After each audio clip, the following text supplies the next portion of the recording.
본 방송은 19세 미만 청소년들이 반드시 듣고 숙지할 내용을 다루고 있습니다. 부모님과 혹은 역사 교수와 함께 들으셔도 좋습니다.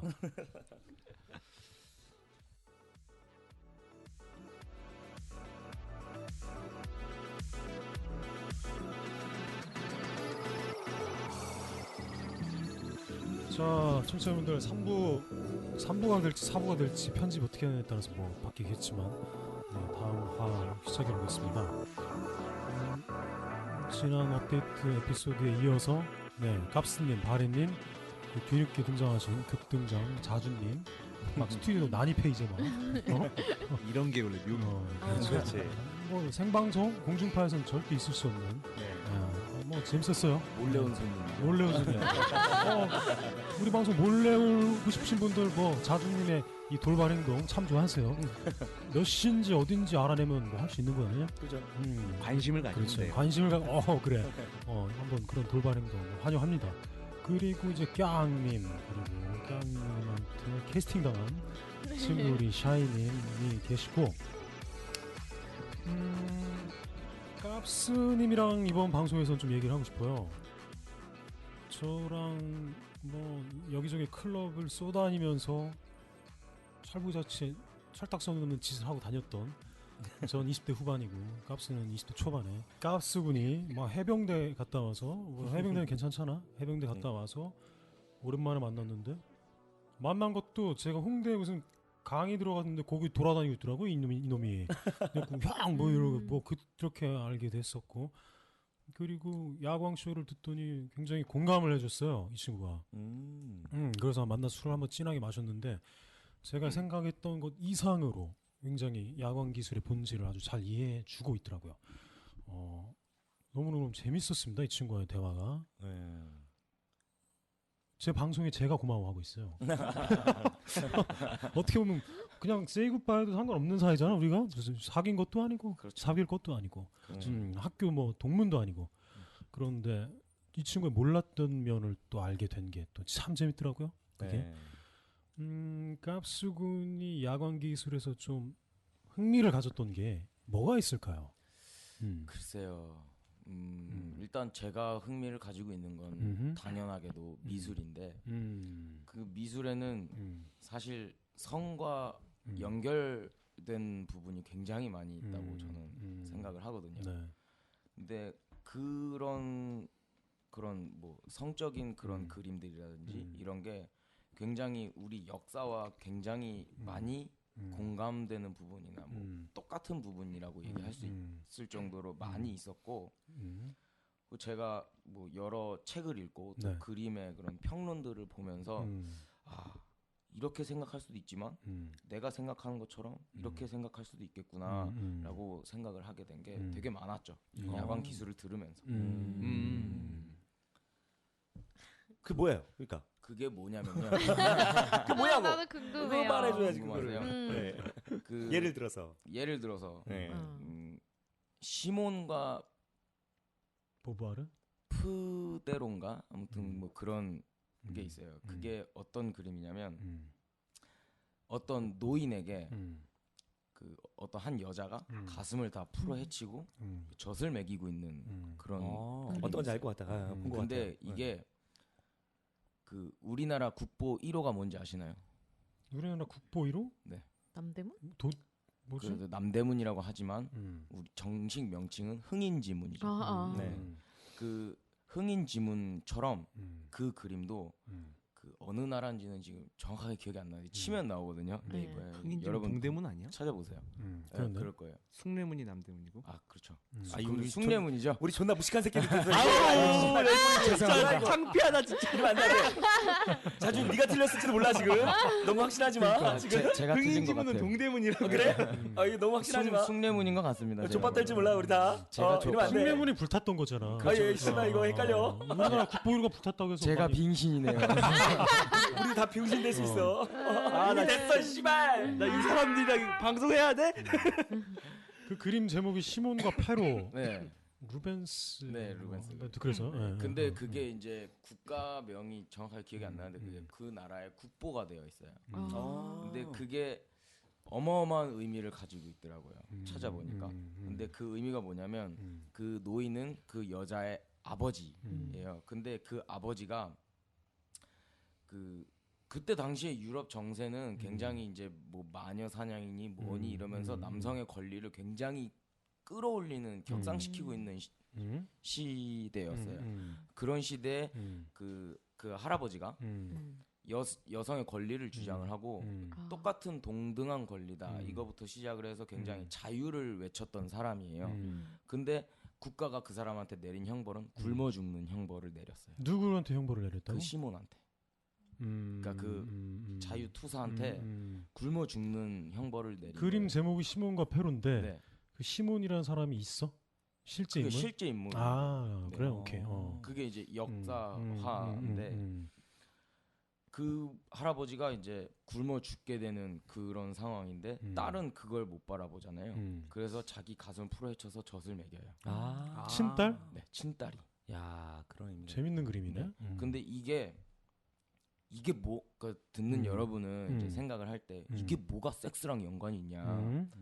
이게 뭐가 섹스랑 연관이 있는 게 아니라 예술은 그 성이라는 그 여성성이라든지 남성성이라든지 그거를 예술로 푸는 거거든요. 아까도 그렇지. 뭐 2부가 될지 3부가 될지는 모르겠는데 그 부분에서 이제 아까 바레님께서 말씀하셨던 그런 말로 표현 못하는 그런 거를 그림으로 그려내는 게 굉장히 많다고 그렇죠. 생각을 하거든요. 그렇죠. 왜냐하면 다 그거 표현할 단어가 없는 거예요. 그렇지. 근데 이 시각은 표현이 되는 거예요. 그렇지. 그래서 성에 관한 거는 미술로 푸는 게 훨씬 더 받아들이기 쉽고 딱 이해하기 보이니까. 쉽고 그런 건데 그런 뭐 예를 들자면 뭐 그런 이제 그림이 있고 뭐 또 다른 거 보면은 이거는 이제 반비 형님과 이제 얘기하면서 이제 제가 이러이러한 그림이다라고 설명을 한 게 이 레오나르도 다빈치 그림 중에 그 남자가 이제 팔다리 다 벌리고 이러고 중심 잡고 있는 그림. 근데 반비 형님의 이 가르침은 뭐 다른 동양이나 뭐 이런 가르침과 어느 정도 일맥상통한 게 뭐냐면 이 기의 흐름이라고 얘기를 해줬었거든요. 근데 그게 미술에 이게 같이 있는 거예요. 그러니까 미술이라는 그 분야가 성이라는 거를 함축시키고 있는 거예요. 그게 뭐냐면 레오나르도 다빈치가 인간의 중심부를 그렸는데 그 중심부는 정확하게 단전, 남자로 치면 족, 여자로 치면 자궁 이렇게 돼 있는 거예요. 그거를 미술을 그리는 사람들은 굉장히 흥미로워하고 굉장히 그거를 공부하고 싶어하고 연구하고 싶어 했어요. 그 그림을 이제 잠깐 뭐 설명해드리자면 레오나르도 다빈치 어떤 이미지인지는 청취자분들도 다 아실 거예요. 네. 팔 벌려갖고 이렇게 동그랗게 있고, 그러니까 어떤 원이 있습니다. 정원, 동그란 정사각형이 있던가? 하여튼 원이 있어. 네, 원이 있고 그 원에 딱 중심, 네. 중심점에 그 여성의 그 자궁, 남성의 어떤 단전, 자지, 네. 그게 딱 찍혀 있죠. 그렇죠. 묘하게도 재밌게도 그 중심이 성기라는 것을 꼭 마치 은유하듯이 그렇죠. 그런 그림이죠. 네, 맞아 말씀하세요. 그래서 그런 걸 봤을 때 이게 뭐 다른 의미에서 뭐 지금 뭐 많은 사람들은 뭐 레오나르도 다빈치 그림 중에 뭐 모나리자다. 그럼 이 모나리자가 뭘 나타낸다 이런다고 얘기를 하는데 제가 봤을 때는 레오나르도 다빈치는 굉장히 그 성적인 거를 표현하고 싶어 하지 않았나. 근데 되게 재밌게도 레오나르도 다빈치가 작품 활동을 할 그 시기는 마녀 사냥하고 그다음에 교권, 그러니까 천주교라는 이 종교의 권력이 어마어마했던 시대예요. 그리고 레오나르도 다빈치도 실제 거기서 뭐 그런 수도승 같은 그런 역할도 하고 있었고요. 뭐 그런 미술, 제가 이제 미대생이다 보니까 그런 거를 굉장히 관심 갖고 보기 시작했는데 처음에는 이제 뭐 그거를 이론적으로만 알고 있었죠. 근데 반비 형이랑 대화를 하고 보니까 이거는 다른 관점이 생겨버리는 거예요. 지금 여태까지 뭐 미학가라든지 아니면 뭐 다른 뭐 역사 학자들이 봤을 때 뭐 이게 좀 다른 의미가 있다가 아니라 제가 봤을 때는 좀 이런 성적인 것도 포함을 하고 있지 않나라는 생각을 하게 된 거죠. 미대생으로서. 잘 들었고요, 값스님. 우리 방송 내보낼 때 이거를 초반에 배치할 게 아니라 이거는 뒤로 내가 잘라서 내볼 거고, 내가 야광 기술이 깝수군한테 어떻게 뭐 영향을 미쳤길래 뭐 이런 두루뭉실하게 질문하면은 네가 이렇게 들어오는 거야. 일단 전 부모님이랑 이 방송 듣습니다. 뭐 이걸로 한번 얘기를 한번 해보자고. 네네. 다시 해볼게. 네. 우리 깝수군이 그렇게 저와 오랜만에 다시 재회를 하게 됐고 제 블로그랑 이제 유튜브에서 야광 기술 검색하면 이제 제 영상이 나와요. 강연 영상 이런 거 링크 보내주고 했습니다. 그런데 깝수군한테 알려주고 나서 서로 대화가 굉장히 깊어졌어요. 이게 성에 대해서 서로 토의를 해보자는 막 얘기를 하게 됐죠. 네. 깝수군한테 야광 기술이 뭔지 궁금합니다. 뭐 어떻게 들었는지. 네. 일단 저는 음흠. 형한테서 이 링크 온 거로부터 들었는데 이 들은 걸 이제 부모님한테 들려드렸어요. 진짜로? 어떻게 생각하냐? 정말로 내 인트로 멘트를 실행을 해버렸구나. 그러니까 우리 반응이 어떠셨어요? 반응이 진짜.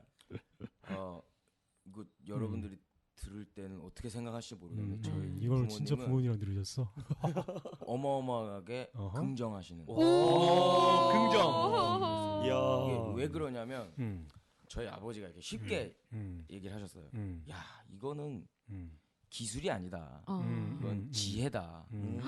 라고 말씀하셨어요. 지혜. 왜냐하면 지금 그게 야광 기술의 본질이에요. 그렇죠. 맞죠. 네. 근데 이 지금 우리나라에 이혼하는 부부들을 보면 둘 중에 하나예요.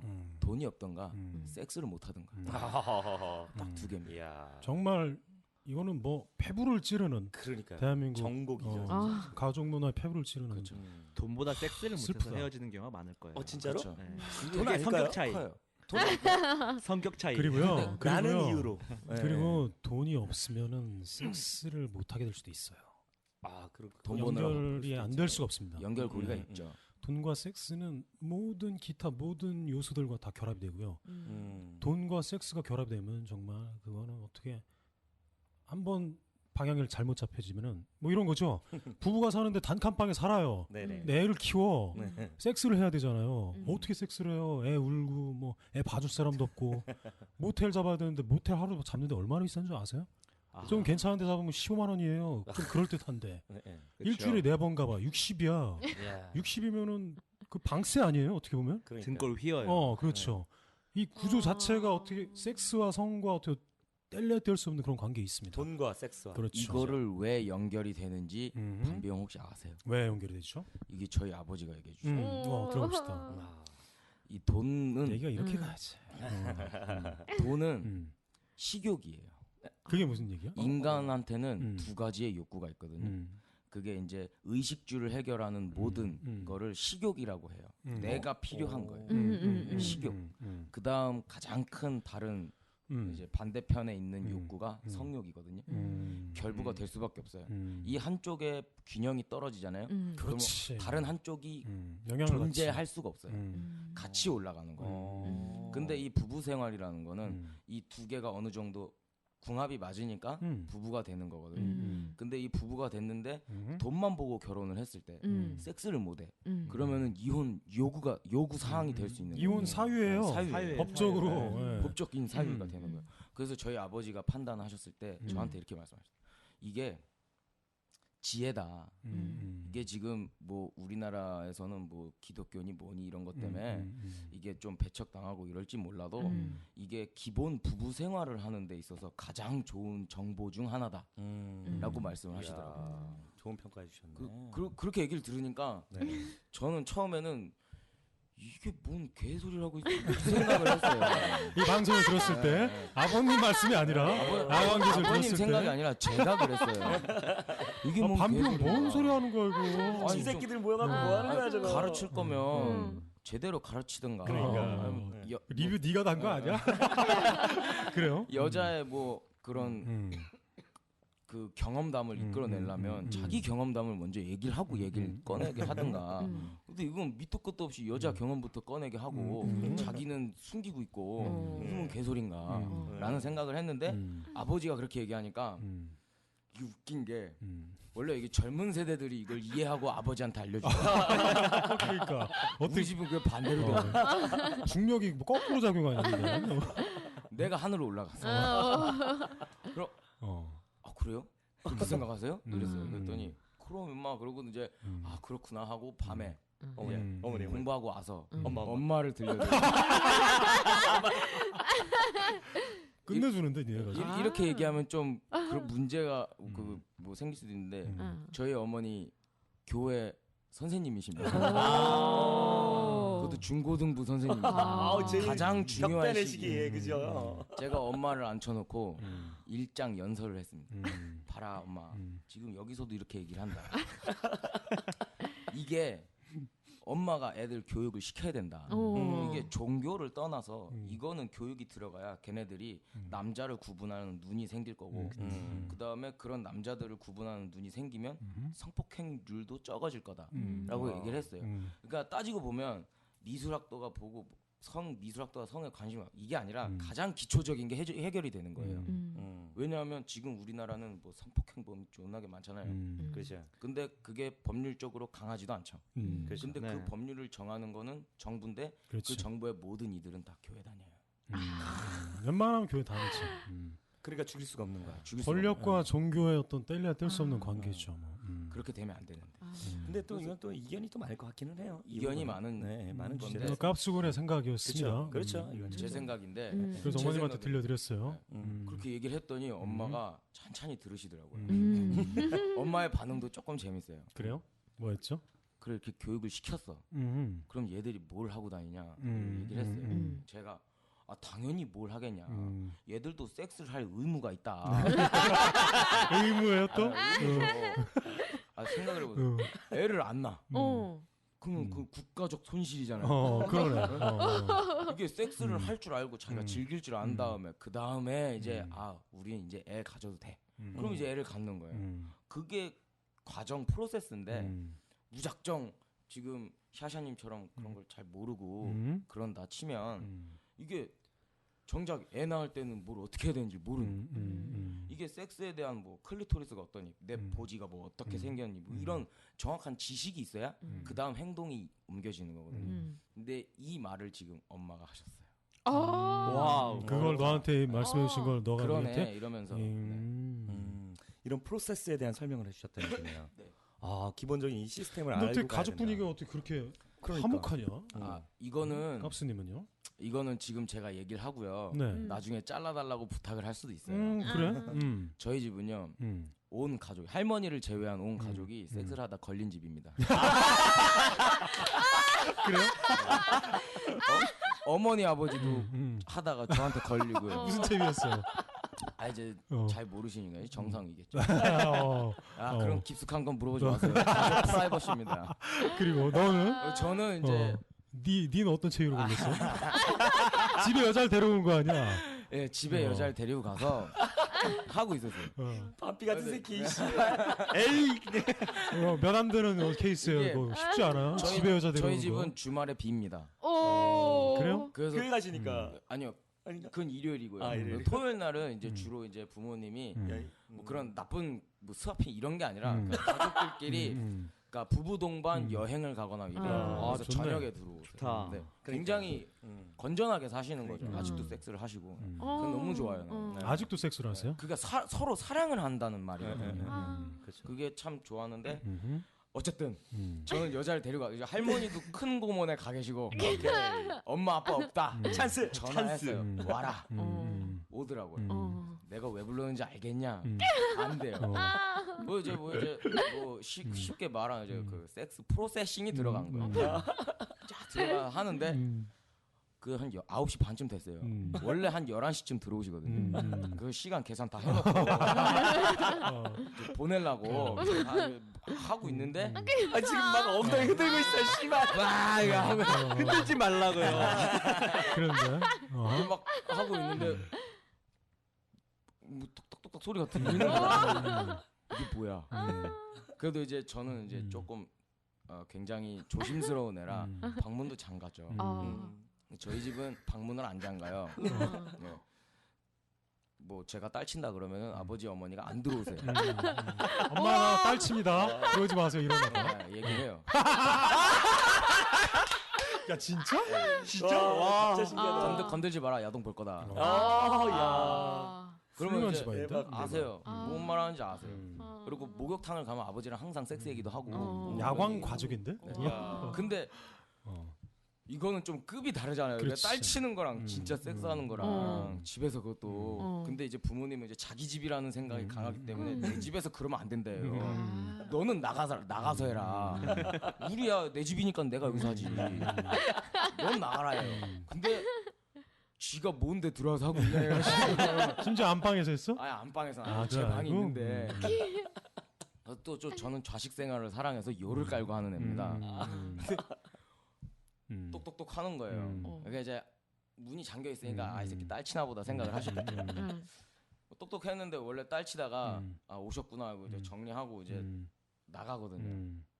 쓴 거 이제 정리해 놓고 이제 나가는데 그런데? 안 나와. 야 이러는 거야 아버지. 근데 여자애가 그때 때마침 쉬는 소리 확 내더라고. 이렇게 박다가 좆됐다. 그래서 걸렸어요. 문이 열리지는 않았네요. 다행스럽게도. 대답 안 했으면 아마 아버지가 문 부시고 들어오고 오셨을 거예요. 대답은 그녀의 신음소리였고. 똑똑똑 했는데 이거네요. 네? 근데 그 뒤가 더 재밌었어요. 뭔데요? 나가시더라고요. 집 밖을? 집 밖으로. 그렇게 조기 교육을 받은 덕분에 유학 좋은 대학교 가게 된 것 같아요. 한국 떠나래요. 5월 이후에 못 봅니다. 그 전에 많이 놀아놔야 돼요. 같이 술도 먹었어요. 넷이서. 그 여자애랑. 그녀와 그냥 집에 간 게 아니라 네. 심화를 잘했구나. 뭘 보내냐. 엔딩을 먹어라. 잘 했구나. 와. 저희 부모님은 좀 그런 레벨입니다. 근데 딱 뮤지컬의 대단원 같은데. 근데 중요한 거는 부모님이 이게 나가는 걸 별로 안 좋아하세요. 뭐야? 오픈되는 걸 별로 안 좋아하세요. 왜냐하면 방송에 이게 그 반비 형이랑 만나서 얘기했던 것 중 하나가 뭐냐면 그 저의 집이 양반 가라고 얘기는 못하지만 말을 못하지만 양반들 집안에서는 자기네 집안에 그 섹스론이 있어요. 보정이라든지 뭐 이런 책으로 인해서 그런 이게 역사적으로 대대로 물려받는 게 있는데 저희 집이 그런 집이 아닌가라는 생각을 합니다. 저는. 그러니까 이 조선 시대 때 사람들이 많이 좀 어떻게 보면 오해를 하고 있는 게 유교 문화 때문에 뭐 남존 여비 사상이 시작됐고 그로 인해서 여성의 대한민국 이 나라의 여성의 성 억압이 시작됐다 뭐 이렇게 생각하는 경우가 많은데 어떻게 보면 유교 문화는 되게 성을 긍정했다는 설이 있어요. 그것 중에 하나가 지금 깝수군이 얘기하는 그거 같아요. 어떤 보정이라든지 그게 옛날로 치면 뭐 야광 기술인 것 같아요. 지금 뭐 확실히 문서가 존재하거나 하는 건 모르겠어요. 근데 양반들은 섹스를 가르쳤대요. 아버님이 아들한테, 뭐 엄마가 딸한테, 뭐 이런 식으로 그 훈장에서 훈민정음 배우듯이 그런 걸 배웠다고 하더라고요. 심지어는 임금님도 배웠었잖아요. 임금님은 그렇죠. 네. 완전 배우죠. 완전 제대로 뭐 무슨 후배일을 하십시오. 정규 뭐 코스 마치 좀 그렇죠. 스트레스 받았을 것 같아요. 그러니까. 내가 하고 싶은 체위 해야지. 그렇지. 왜 네가 하라 말아야. 영화 후궁에서 그거 자세히 묘사됐습니다. 맞아 후궁에서 딱 보면은 자세히 묘사됐어요. 그만큼 이 일부 가진 자들 혹은 뭔가를 아는 사람들은 성을 가르치고 배우고 이게 뭐 되게 생소한 문화가 아니었던 거예요. 그야말로 섹스 귀족? 섹스 귀족이죠. 귀족들의 섹스 혹은 그리고 양반들이 그랬다면 이건 우리나라뿐만이 아니고 뭐 세계 어느 민족 가도 그래. 인도의 그 어떤 그 벽화인데 무슨 벽화더라? 잘 모르겠는데 그 성교하는 그림이 막 되게 많아요. 인도 어떤 지역에 성교 섹스 벽화가 절에 있죠. 가면. 그렇죠. 그런 것도 모두 이 왕들의 문화였어요. 왕들은 섹스를 자유롭게 했던 거예요. 그리고 이집트도 또 성에 대한 막 그런 그림들이 있었고, 그리고 중국의 소녀경이라는 뭐 유명한 책이잖아요. 그런 문서들은 왕들이 공부하는 거였어요. 그렇죠. 그런 반면 상놈들은 섹스를 배우지 못합니다. 배울 기회가 없습니다.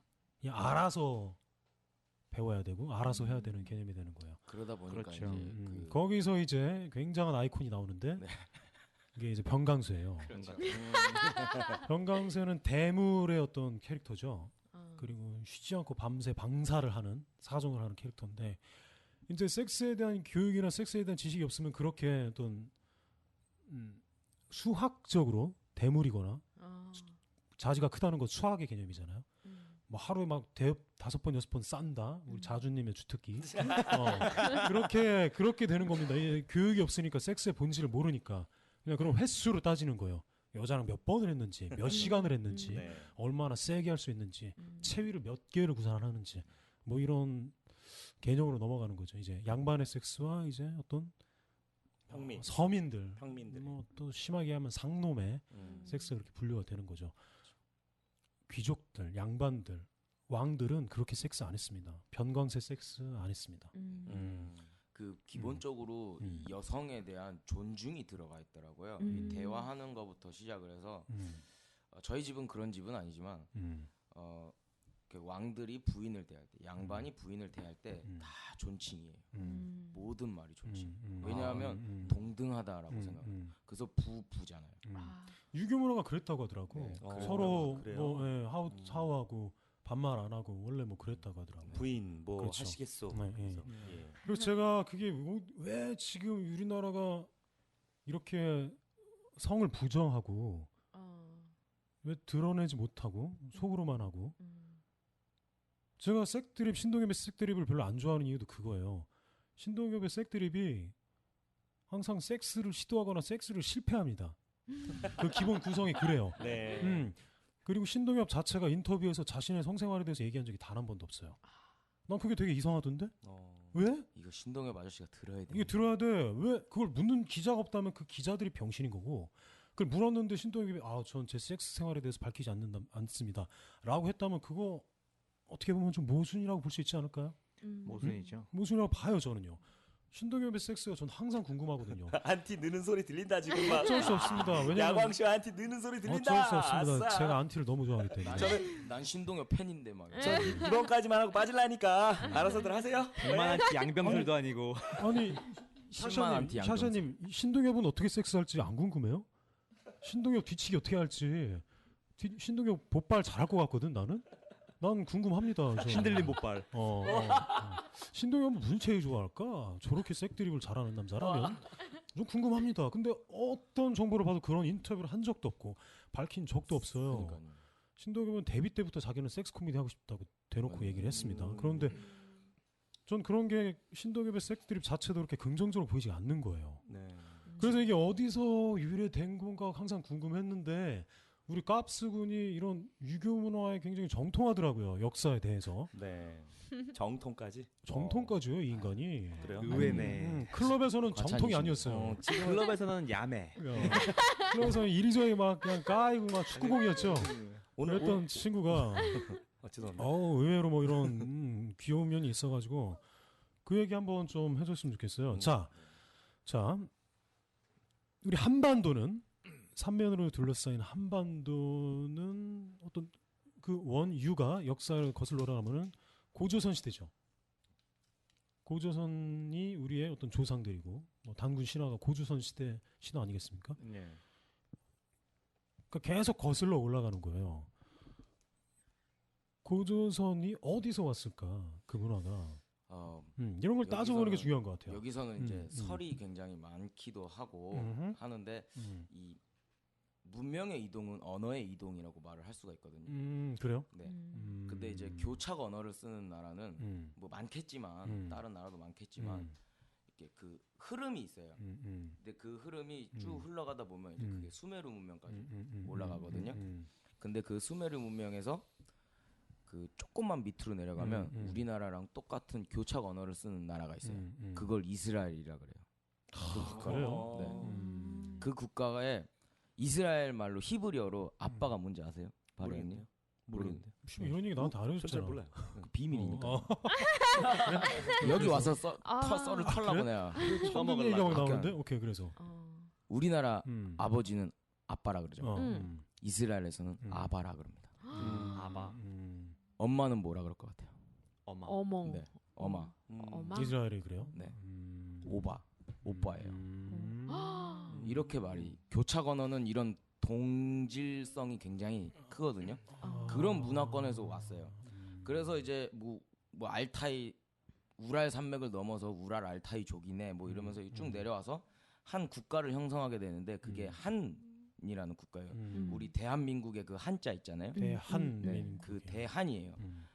그 한 민족이 형성이 됐을 때 이제가 이제 되게 오래 전이고 옛날 그 중국 뭐 삼국 시대 이전의 국가일 때인데 그 옛날 그 공자 뭐 맹자 노자 이럴 때 이런 사람들이 살았을 그 시대에 동쪽에 이민족이 있다.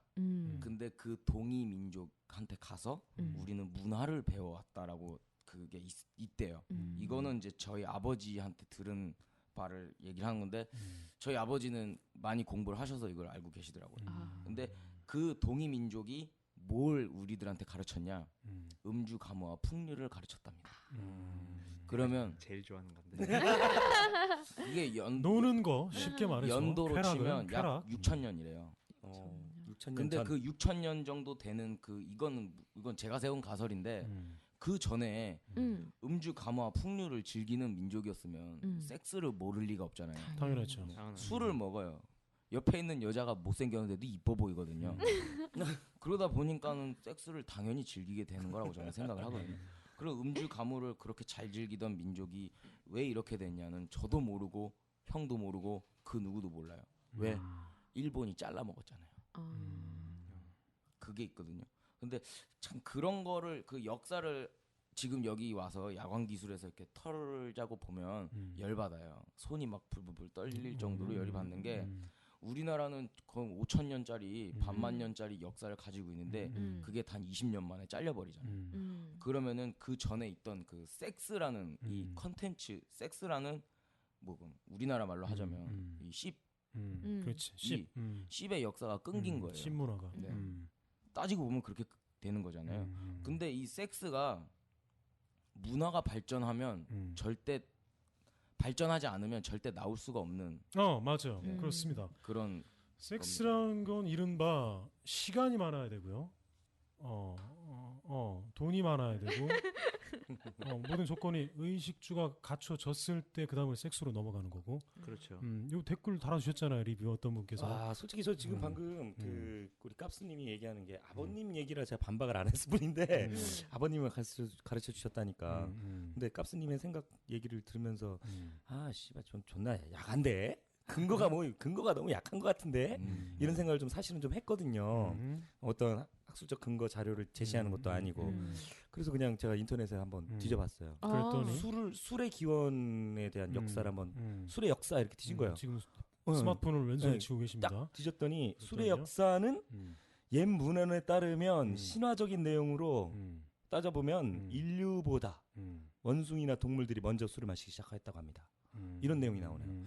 한마디로 술의 역사가 인간의 문명보다 더 길기 때문에 지금 방금 아까 얘기했던 6,000년 이전에 음주 가무를 동쪽의 이민족이 중국에 전파를 했었을 가능성이 있다라고 말할 수도 있죠. 말할 수도 있지 않을까라는 생각이 들었어요. 원숭이들이 술을 마셨다고 하는 게 있어요. 그거를 인간이 마셔서 보고 이게 뭐 얘네가 뭘 먹는 거지 해서 그 술이 나왔다는 얘기가 있어요. 저도 그거는 들었었는데 그렇다고 우리 선조가 원숭이는 아닙니다. 그렇지. 그렇고 섹스가 그렇게 고도에 발달된 문명에서 함께 이게 우리나라가 지금 이제 개발도상국에서 선진국화가 돼가고 있잖아요. 그런데 지금 보니까 이런 밤비 형이 이렇게 방송하는 야광 쇼나 이런 게 많아질 거라고 저는 생각을 해요. 왜냐하면 아까도 제가 잠깐 언급을 했는데 이 문명의 발전은 단계가 있거든요. 그 첫 번째가 돈을 벌기 시작하면 먹기 시작합니다. 왜냐하면 배고팠으니까요. 그렇죠. 먹기 시작해서 이제 좋은 배가 걸 불러요. 먹고 뭐 비싼 걸 먹고 그렇게 되겠죠. 배가 부르면 그때부터 취미 생활을 즐기기 시작합니다. 먹는 걸로 만족을 못하는 겁니다. 그렇죠. 그게 이제 그 사람 이게 되게 재밌는데 먹는 거가 끝나잖아요. 그러면은 그 다른 욕구가 치고 올라와요. 당연하죠. 사람은 두 가지 욕구가 있는데 곧 딱 먹기 시작해서 배가 부르면 다른 생각이 듭니다. 배 부르고 배 따뜻하고 내 옆에 이쁜 여자가 있어요. 그러면 무슨 생각이 들겠어요? 섹스하고 싶죠. 그럼요. 그게 인간이 가지고 있는 가장 큰 두 가지의 이 욕구인데 배가 불러요. 그러면 취미 생활을 즐긴다면 내가 즐거운 거 하고 싶은 거예요. 그게 즐거운 걸 하고 싶은 게 바로 성욕이라 이거죠. 그거는 많은 학자들이 이렇게 얘기를 해요. 그렇습니다. 여기서 이제 성욕은 종족 번식, 2세 생산을 위한 섹스가 아니라 생식이 아니라 본인이 즐기기 위한. 이젠 또 침 넘어가네. 서로의 보지를 자지를 맛있게 핥아 먹는. 근데 이 문화가 발전하면 발전할수록 해서 끝을 치는 게 바로 섹스거든요.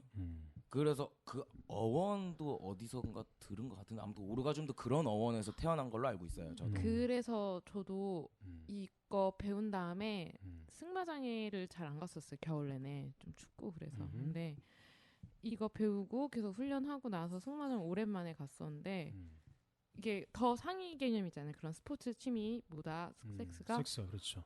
근데 저의 말 타기가 많은 변화가 있다는 거 제가 완전 느꼈고 저 말고도 저를 보는 그 항상 저를 봤던 뭐 코칭이나 친구들도 다 느꼈었어요. 제가 잘 안 돼서 못하는 동작이 있었는데 좌석보라고 말은 거의 막 이렇게 사람이 그냥 앉아 있으면 튕겨나갈 정도로 활발하게 하고 있는데 나는 엉덩이를 꾹꾹 누르면서 그 반동을 다 받아들이면서 마치 앉아 있는 것처럼. 그러니까 상체는 거의 움직이지 않는데 골반이 그러니까 말이 이렇게 통통 튀잖아요. 말의 안장이 그거를 인체 몸이 사람이 앉아 있잖아요. 몸을 잘 이완시켜야 그 반동을 받아내고 그쵸. 몸에 무리가 없고 그거 말씀하신 거죠. 맞아요. 흡수. 그 통통거림을 다 흡수하면서 가야 되는데 제가 그게 너무 약해서 그렇게 하는 그 승마 시합 종목이 마장 마술이거든요. 그러니까 말을 타고 말같이 춤을 추면서 마술을 부리듯이 그렇게 막 원도 그리고 지도를 그리는 건데 옛날에 영화로 본 것 같아요. 예, 맞아요. 근데 제가 그게 약해서 저는 장애물 점핑을 했었어요. 근데 종목을 바꾸셨다는 말씀이에요? 그 시합 한 번 나가고 완전 개쪽을 당하고 그걸 하고 나는데 이게 그 포인트마다 심판위원이 있는데 저한테 이제 깨아가 연습 많이 해서 하라 자석보 그래서 얼굴 빨개져서 진짜 쪽팔린 시합을 나가고 나서 바로 그 코치들도 너 못하니까 못 받아내니까 어떡하냐 너는 성격도 겁이 없는 편이니까 장애물 받겠다 해서 장애물을 시합을 계속 나갔었거든요. 그 종목을 포기해버렸어요. 좌속보? 좌속보에 그러니까 앉아서 속보를 하는 거. 속보의 그런 거를 다 받아들여야 되는데 근데 유독 그런 반동이 큰 말을 탄 날이었어요. 그래서 우리가 너무 힘드니까 오랜만에 말 타고 하면 진짜 개다리 춤 추면서 일주일 동안 힘들거든요. 다리가 후달리는 거죠. 네, 후달후달거리고 온몸도 그러니까 오랜만에 운동을 해서 더 그럴 수도 있는데 그러니까 그냥 한 마리 말로 같이 둘이 타자 이렇게 해서 그러면 더 비교가 되잖아요. 앞에 탄 나랑 뒤에 탄 너랑. 그렇죠. 근데 그 같이 탄 애가 저보다 더 그레이드가 높은 분이었어. 장애물을 했던 친구예요. 마장 마술 저보다 잘하고. 근데 걔가 잘 못하는 말을 제가 진짜 완벽하게 통통통 그걸 다 받아들이면서 너무 예쁘게 그리고 제가 힘들면 좌석보를 해내신 거예요? 완전 우와, 축하드립니다. 네. 진짜. 그래서 그 보고 있던 친구들도 다 놀래고 제가 약간 힘들면 나오는 그 표정이 있거든요. 그거 없이 굉장히 막 행복하고 아름답다. 그리고 자주님 표정이 지금 까항님 보는 표정이 마치 그 주위 친구들 현장에서 그런 느끼실 것 같은데. 그래서 봄이 뭐 이런 표정. 그 말 승마장에 마치 저는 그 말 위에 타서 이 말도 느껴지고, 그러니까 제가 젤리가 되고 얘도 젤리가 돼서 통통통 함께 춤을 추는데 더 신기한 거는. 그러면 이 속에 빠져들어가야 되는데 그런 기운들을 퍼뜨려서 애들이 보는 애들도 말을 탄 것처럼 행복하고 통통통통 다 통통통통하고 그 승마장의 기운도 내가 이렇게 뭔가 다 쥐고서 흔드는 느낌을 받았었어요. 그래서 그리고 말 또한 굉장히 행복하다는 거를 저도 느꼈고 고맙고 되게 감동적인 그런 말이었어요. 야광 기술을 통해서 새로운 경험하셔서 진화를 하셨는데요. 네, 그러니까는 물론 사람이랑 하면 그 이후에 제 떡도 많은 발전. 그러니까 제가 못했던 오르가즘을 경험한 것도 있었지만 동물과 그동안 내가 훈련했던 이 말들과의 변화는 싶으면 저 그거야말로 정말 본능적인 거잖아요. 그렇죠. 예. 진짜 교감이고요. 교감이고 말과 말하자. 언어가 필요 없이. 그리고 그렇게 저의 골반의 촉감으로. 그런 움직임, 내가 힘을 이완하는 거, 그런 모든 것들이 물론 저는 섹스를 알면서 승마 섹스가 많은 연관됐다는 걸 느꼈는데 이런 변화를 수업 이후로 느꼈었어요. 즉각적으로. 이게 마치 꼭 성형수술 우리나라 사람들이 성형수술 좋아하잖아요. 왜냐면은 좋아하죠. 왜 좋아하냐면은 비포 애프터가 확실하기 때문에. 그렇죠. 뭐 그런 거를 체험하신 것 같아요. 비포 애프터를. 네, 그래서 아주 맛있는 한우 고기도 얻어 먹었어요. 거기 어른들이 이뻤나 봐요. 그랬어요? 못하는 걸 해내는 게 너무 예뻐서. 이게 왜 그런지 아세요? 왜요? 승마가 유럽의 귀족 스포츠입니다. 그렇죠. 맞아. 근데 그 걔네들도 걔네 귀족끼리는 섹스에 대해서 배워요. 귀족들은 배워요. 네. 근데 거기에 가장 크게 쓰이는 게 승마래요. 맞아요. 그게 좀 그게 무슨 얘기야? 교육하는 데 있어서 승마가 무슨 쓰인다? 얘기냐면요. 섹스가 제일 최상위 문화 활동이라고 얘기를 했잖아요. 그렇죠. 얘가 다 관장하는 거예요. 섹스로 인간의 인해서 모든 뭐 활동에 근육 쓰는 거예요. 미술, 뭐 스포츠, 뭐 다. 구체적으로 한번 여쭤볼까요, 깨왕님? 네. 야광 기술이랑 승마랑 뭐 어떻게 그렇게 접목이 됐어요? 저는 승마를 안 해보니까 뭔지 모르겠어요. 근데 뭔지 알 것 같아요. 제가 스포츠의 달인이에요. 저 새끼 또 자랑이야, 또 자랑이야, 또 자랑. 또 지랄이다 저거. 근데 제가 모든 운동을 굉장히 빨리 배웁니다. 그래요, 정말 사실은. 저 공감해요. 예. 그 섹스 잘하는 사람은 그러니까요. 근데 저는 승마를 안 해봤으니까 깨왕님이 어떻게 그거를 풀이해 줄지가 되게 궁금하네요.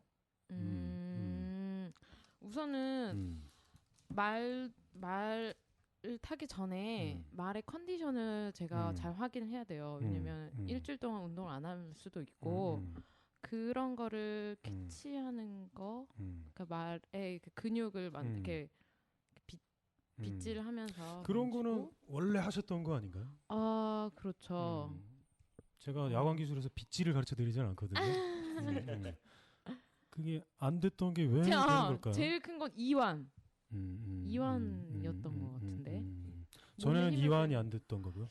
그렇기도 하고 어느 순간 제가 한창 말을 열심히 탈 때 말고 이제 직장이니까 시합을 나가도 1년에 하나 정도 재미 시합 나가는 거 수준인데 그러면서 예전에는 막 이 말을 정복한다는 느낌으로 말을 탈 때도 있었어요. 그러니까 지랄을 하는 생말이라고도 표현하거든요. 그러니까 말이 로데오 치고 이런 말도 다 타냈어요. 그렇게 로데오를 치면 힘을 쫙 빼고 그 힘을 다 받아들인 다음에 그다음 완전 제압해서 제가 봐도 여장군이었거든요. 근데 어느 순간 겁이 많이 났는지 말을 타면 때 약간 그 교감보다는 내가 더 근육이 굳어 있었던 건 있었던 것 같아요. 겁을 내면 몸이 긴장을 하죠. 네, 근데 타기 전부터 이미 난 이완이었었어요.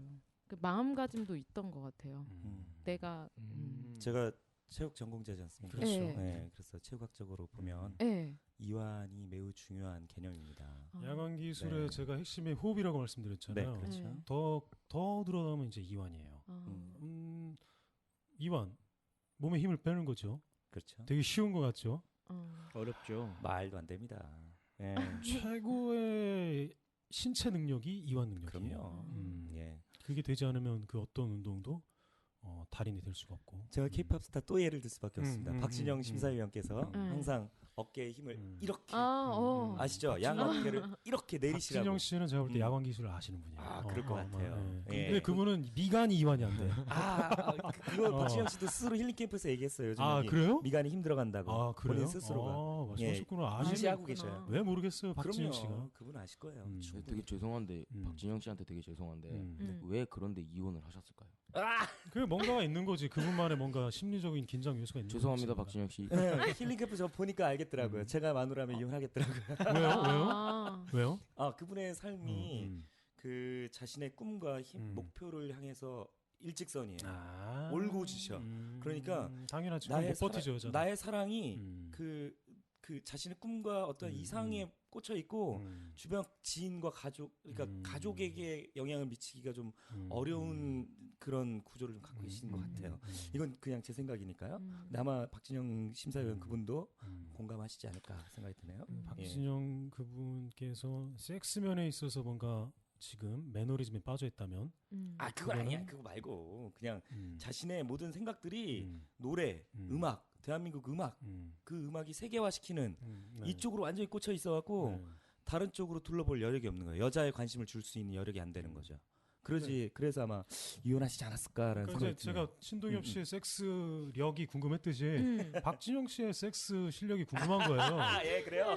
근데 최고의 경지는 아닐 것 같다는 생각이 그 미간에서 저는 힌트를 얻었어요. 저기가 계속 전두엽에 굉장히 신경을 많이 쓰는 거거든요. 네. 미간이 긴장된다는 거는 머리를 많이 쓴다는 거고 섹스할 때도 완전히 그게 풀리지가 않을 것 같아요. 뭔가가 요소를 영향을 미칠 것 같습니다. 그러니까 싸이를 영입을 못했죠. 이것도 뭐야 또 양현석에 데려갔어. 그 전에 그런 일이 있었나 봐요? 스토리가? 얘 생각인 것 같아요. 야담이죠 이거. 하여튼 깝수군의 어떤 역사와 섹스가 얽힌 그런 섹스가 얼마나 상스러운 게 아니라 오히려 귀족적인 고도의 신체 능력이 발휘가 돼야 정말 진짜 섹스, 애 낳는 섹스가 아니라 그런 섹스를 할 수 있는지 우리 바리님은 좋겠다. 왜요? 그걸 하셨으니. 아이고. 와이프분이랑 최고의 기술적 섹스. 감사합니다. 연봉도 세세요. 또 왜 그래? 막 분석이 되잖아. 그 되니까 되는 건가? 역시 돈과 섹스는 뗄래야 뗄 수 없는 관계. 뗄 수가 없네. 여러분들 돈 없어도 할 수 있습니다. 야광 기술 비싸지 않아요. 그 어떤 자본주의적 조건이 돼야 귀족 섹스를 할 수 있다는 그거에 대한 반기이기도 합니다. 저의 도전입니다. 네. 응원합니다. 네. 깝수군 재밌는 얘기 해줘서 고마워요. 네. 제가 되게 많이 힌트를 얻었어요. 되게 영감도 많이 받았고 감사합니다. 확장이 되는 느낌을 받았습니다. 예. 와, 우리 무서운 황 감독님 또 오십니다. 여기 오늘 전세 냈어 스튜디오. 그러니까요. 와, 4시간 동안 쉬지 않고 떠들었습니다. 이럴 수 있구나. 이럴 수가 있구나. 근데 안 힘들어요. 전혀 나 힘들죠. 또 할 수 재밌죠. 있어요. 너무 나 1시간 더 할 수 있을 것 같아. 나 뭐 아무튼 맥주 얘기도 먹으면서 할 수 있을 것 많아요. 같아. 들으면 더 재밌어 근데. 그렇지. 진짜? 야, 나 들으면 재밌더라. 들으면 재밌는데 편집이 진짜 잘 돼야 돼요. 그렇죠. 편집이 기가 막혀야 되는 게. 기가 막혀요. 제가 편집에 또 마술 또 열심히 부려볼게요. 편집이 아직 익숙하지가 않아요. 노력해보겠습니다. 오늘 방송 여기서 마치겠습니다. 재밌었어요. 아주 고맙습니다. 네. 깡님, 샤샤님. 샤샤님 고마워요. 샤샤님도 뭐 지루한 표정이 안 보이시는데요. 네, 할 말 그세요. 소감 한번 해주세요. 뭐 어떤지 느낌이. 일반인들의 여전히 그지 같은지 아닌지 새로운지 구체적인 의견 궁금해요. 네. 좀 딱 들었을 때는 좀 민망하긴 해요. 왜냐면 알고 있는 거라도 이렇게 표현하려는 게 쉽진 않잖아요. 그렇죠. 네, 근데 지금 진짜 4시간이 정말 훅 간 것 같긴 하거든요. 네. 4시간 동안 정말 야간 기술 배울만 한 것 같아요. 그래요? 카페 우리가 가입하시고. 우리가 해냈어. 카페 가입하시고. 와. 해냈어. 얼마인지 모르겠지만 아마 이제 많이 가입을 하지 않을까. 좋아요. 그 깡님한테 힌트를 듣기로는 아직 성경험이 없으시대요. 에이 거짓말이겠지. 거짓말일까요? 저렇게 아름다우신데. 그러신가요? 네. 또 한국 여자들의 거짓말이야. 내숭일까요? 그렇죠. 여자끼리도 밝히지 않는 거 있어요. 근데 저렇게 아직 아름다우신데 말도 안 돼. 마음이 오픈이 된 것 같아서 흡족합니다. 이게 시작이죠 이제. 네. 원래 시작이 반이라고. 샤샤님의 우주가 시작이 될 거라고 저는 믿습니다. 네. 우리 스윙걸 샤샤님 의견이었고요. 우리 바리님. 네. 이제 마지막 인사를 뭐 짧게 한번 아까도 했지만 한 번 더. 정말 즐거웠고요. 저의 인생에 있어 새로운 경험이고 이 경험이 저의 인생의 활력소로 큰 작용을 했고요. 그리고 지금 현재 저는 너무 행복합니다. 축하드립니다. 앞으로도 이런 행복을 계속 끝까지 가지고 가고 싶습니다. 밤비 이대재 뭐 제 캐릭터는 아무 상관없이 바레님이 스스로 바레님의 와이프분께서 스스로 오르가즘을 느껴내신 것처럼 바레님도 스스로 따먹어드신 거라고 저는 믿습니다. 예, 마지막으로 저는 접이블루의 단계에 접어들기 직전입니다. 지금 그 단계 눈을 뜨셨어요. 더 중요한 건 접이블루의 과정에서 그 사정 오르가즘보다 더 아름다운 오르가즘이 있다는 걸 그게 저는 접이블루예요. 느끼고 있습니다. 그냥 안 싸는 게 접이블루가 아닙니다. 최고예요. 시발 시발 해봐 한번 다들. 자, 우리 깝스군 깝스님 깝습니다. 한마디 한번 해주시죠. 좀 많은 걸 알고 있는데 다 말 못해서 그렇죠. 아쉬운 것도 방송이 있고요. 쉬운 게 아니에요. 근데 한편으로는 이제 그게 이제 풀어지지 않아서 이제 조금 더 많은 정보를 나와 반비형만 알고 있는 것이 아닌가라는 안도감도 있고요. 다행입니다. 이게 다 풀리면 이거 비싼 건데 이거. 그죠? 그리고 또 이렇게 방송하는 걸 처음 경험을 해봐서 그렇겠네, 굉장히 너는. 신선한 경험이었고요. 이거를 저는 이제부터 고민이 들어갑니다. 뭔 어떻게 고민이요? 미술로 풀어갈 것인가. 아, 그게 쉽지가 않을 거예요. 그렇죠, 쉽지 않죠. 이제 다른 나라 유학 가니까 네. 열심히 한번 그럼 해보시기 바랍니다. 열심히가 아니라 다음번에 또 나와도 돼요? 당연하죠. 네. 부를게요. 열심히 하면 안 돼요. 섹스도 열심히 하는 게 아니에요. 그렇죠. 즐기하게, 섹시하게, 씹스럽게 느끼면서 그건 내가 좋아하는 표현인데. 씹스럽게 그렇게 한번 미술적 섹스를 한번 도전해 보기 바랍니다. 네. 제가 좋아하는 말로 우리 마무리 해보겠습니다. 자주님, 네. 말수 제일 없었던 자주님이 아니라 말수가 제일 없었던 건 샤샤님이네. 샤샤님 운 한번 띄워주세요. 섹스는 우주의 시작입니다. 아, 수고하셨습니다. 수고하셨습니다. 좋아요.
섹스를 더 잘하고 싶은 여성분들을 위해서, 그리고 남성분들을 위해서 화미가 섹스의 기술을 알려드립니다. 오르가즘의 모든 것을 몸으로 씹어먹을 수 있게 해드립니다. 자, 먼저 제 질문 몇 가지를 들으시면서 스스로에게 한번 물어보세요. 아프게 물어보세요. 당신은 여성 상위, 여성 우선 정신을 갖춘 사람입니까? 당신은 섹스 우선 정신을 갖춘 사람입니까? 당신은 어떻게 하면 새로운 섹스 감각과 분위기를 창출하고 성적 욕망을 현실화시킬 수 있는지, 그리고 당신의 섹스 패턴과 성생활의 수준을 어떻게 하면 개선하고 변화시킬 수 있는지에 대해서 끊임없이 고민하는 사람입니까? 예라고 대답하시겠습니까? 아니면 아니요라고 대답하시겠습니까?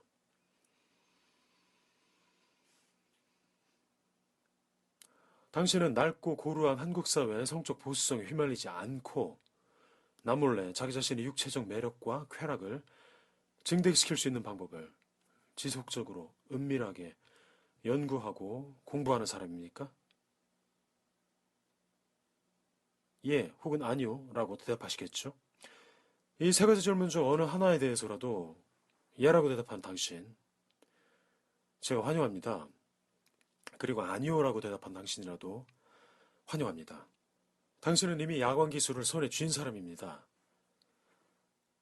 야광 기술이 당신이 찾고자 하는 섹스 보물로 가는 길을 환히 비춰줄 것입니다.